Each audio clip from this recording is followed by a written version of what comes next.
I am a little ditzy all the time, and my mind is often hazy. 3 years ago, I bring home a handsome drunk guy in a daze. After he wakes up and stares at me for a while, he suddenly says, "Let's get married." I do not feel like thinking too much, so I nod. Just like that, I spend 3 years as the wealthy Nolan Steele's wife. I am free to shop as I please, and I live in a luxury villa. I just find out I am pregnant and have not had time to tell Nolan yet when he hands me a divorce agreement. I have gone bankrupt. This is the last sum of money. Take it and leave. At that moment, a few lines of comments suddenly appear before my eyes. Whoa, Nolan's first love, Celia Sanders, has returned from abroad. Is he pretending to go bankrupt just to dump Lyra so that he can chase after his true love? He got drunk back then because Celia left the country. Lyra is just a substitute. Oh, so I'm just a substitute. I nod slowly and say, okay, let's get a divorce. Then the light in his eyes instantly goes out. I look at him, feeling like there is something I have forgotten to say. Forget it. I will say it when I remember. Chapter Nolan Steele pursed his lips as he slid an agreement and a pen across the table to me. His eyes were a little red, and his fingers tapped twice against the edge of the table. That was his tell whenever he was nervous. I looked at the agreement. Instead of reaching for the pen, I reached over and touched the back of his hand, which rested on the table. I said, "Your hands are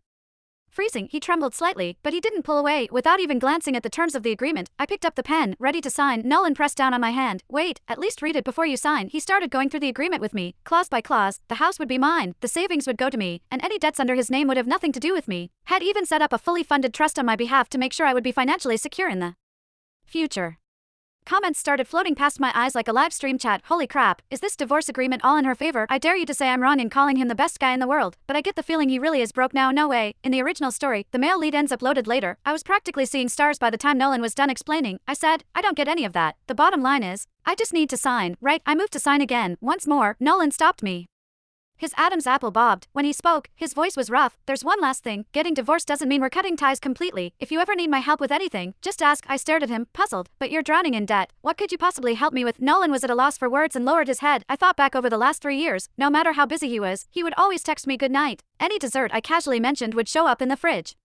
The next day, whenever I stumbled home drunk, the light in the entryway would always be on. My heart suddenly softened. I looked at him and said seriously, "If you really end up so broke you can't even afford to eat, come to me, I'll take care of you." Nolan's head snapped up, his eyes turned even redder than before, and he swallowed hard a few times before he finally managed to murmur, "Okay." The comments rolled by again. What's with her attitude? He literally gave her everything. My heart aches for Mr.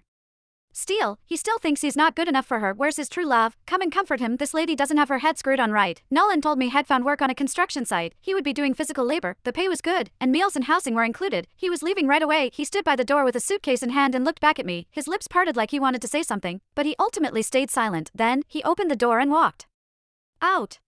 The moment the door clicked shut, the comments exploded. Physical labor? Is he for real? From CEO to laborer?